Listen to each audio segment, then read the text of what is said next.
From Caracas, Venezuela, my name is Reagan Levines and this is From the South, teleSUR English's daily news brief. We begin with our continued coverage of Hurricane Maria in the Northern Caribbean.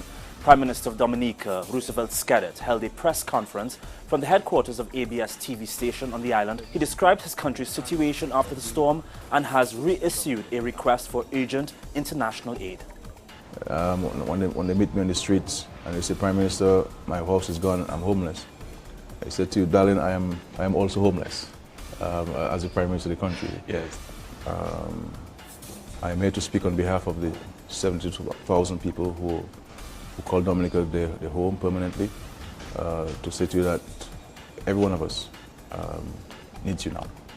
We're going to need a lot of helicopter services to airlift the supplies to the respective communities.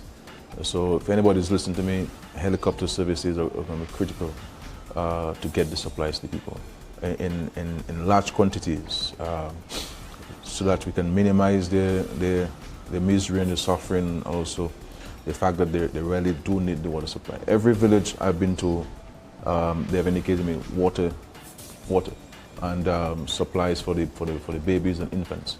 It's a difficult, it's really an extraordinarily difficult moment for Prime Minister SKERRIT. Venezuela is ferrying aid to Dominica by boat from neighboring St. Lucia. 2 Venezuelan planes carrying 18 tons of humanitarian supplies were unable to land in Dominica on Wednesday due to the weather conditions and the state of the runways. The military aircraft had to divert to St. Lucia, where the aid was offloaded. Teams of Venezuelan emergency relief workers traveled with the aid to Dominica. Now, Hurricane Maria has left the island of Puerto Rico, but also left citizens there in shock. The hurricane destroyed buildings and knocked out power on the entire island. According to the CEO of the Electric Power Authority there, the island's power system could take 4 to 6 months to restore. This map shows in blue the areas that are cut off. On Thursday, Director of the Dominican Center for Emergency Operations, Manuel MENDEZ, raised the amount of provinces on red alert to 32 as a consequence of Hurricane Maria. As of 5 a.m. on Thursday, Maria was a Category 3 storm on the 5-point Saffir-Simpson scale with winds of 185 kilometers per hour. It was churning in the Caribbean Sea about 70 miles north of Punta Cana in the Dominican Republic, leaving structural damage after strong winds and rain. Maria was expected to pass north of the Dominican Republic on Thursday as it moved towards the Turks and Caicos Islands. The Emergency Operations Center is keeping the level of red alert for these provinces: El Ceibo, Samaná, Espaillat, María Trinidad Sánchez, Puerto Plata, Santiago, Sánchez Ramírez, Santiago Rodríguez, San Pedro de Macorís, San José de Ocoa, Distrito Nacional, Las Romanas, Montecristo, Monte Plata, San Cristóbal. In yellow alert, there's La Vega, Monseñor Noel and Peralba, and in green alert, Elías Piña, Independencia, Baruco, Pedernales y Baraoa. In our situations report, according to preliminary data, we have 1,286 affected houses, 7,371 displaced people to relative houses, 6,657 people in official shelters, and 15 uncommunicated communities. We now go to Mexico, where a group of local communities have organized to help people from affected areas. Communities in Mexico have gathered in a show of solidarity to remove rubble, rescue people and attend to the wounded after Tuesday's 7.1 magnitude earthquake. The initiative, according to a leader of the brigades, presents an alternative to the government's slow response. Citizens have joined brigades all across the capital to remove rubble with their bare hands. Brigade members are providing water, food and shelter. There is a migrants brigade called Hermanos del Camino, one of the many groups helping in rescue and cleanup efforts. Nearly 50 migrants from Honduras, El Salvador, Nicaragua and Guatemala are offering support to Mexico's poorest communities. Last week they were providing assistance in Oaxaca and on Wednesday night arrived in San Francisco, Ocosaltepec in the state of Morelos.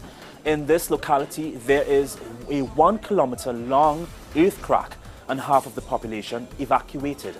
The migrant squad joined other groups to provide medical supplies and offer their hands for help and rescue.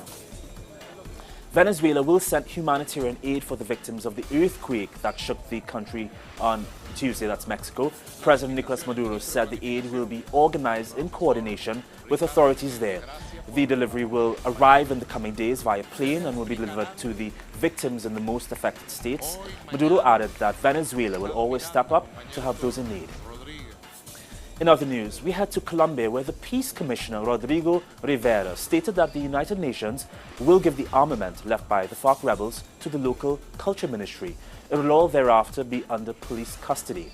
The peace official explained the existence of a project from the Externado University of Colombia to create monuments with the melted FARC arms to be built in New York, Cuba and Colombia. Rivera said they will work as a way of promoting the national reconciliation process without forgetting the past after over 50 years of conflict. He also clarified that the monuments will be non-political. In the West Bank, Israeli forces and naval Israeli forces continue to arrest and attack Palestinians. More on this report with our correspondent Noor Harazin. In the West Bank, Israeli forces arrested tens of Palestinian men, including minors, during night raids on Palestinian homes in Western and in Jerusalem. Meanwhile, here in the Gaza Strip, and for the third day in a row, Israeli naval forces attacked Palestinian fishermen off the coast of Gaza City. Despite the fact that there was no injuries, however, Palestinian fishermen were forced to flee the area immediately. On the other hand, Palestinian people here today are hopeful and excited after the word of Palestinian president yesterday at the United Nations, after they saw how angry he was defending the rights of Palestinian people and asking the international community to intervene and end the Israeli occupation. And finally, teleSUR features weekly programming by journalist Abby Martin of the series The Empire Files. This week, Abby sits down with Professor Chris Gilbert in Caracas, Venezuela, who is a historian and professor of political science at the Universidad Bolivariana de Venezuela. They discuss the rise of the Bolivarian Revolution. You can check out the episode on our Facebook page right now. And keep in touch with us at teleSUR via social media, Facebook, Twitter and Instagram, and our website telesurtv.net/English. For teleSUR English, I'm Regan Neves.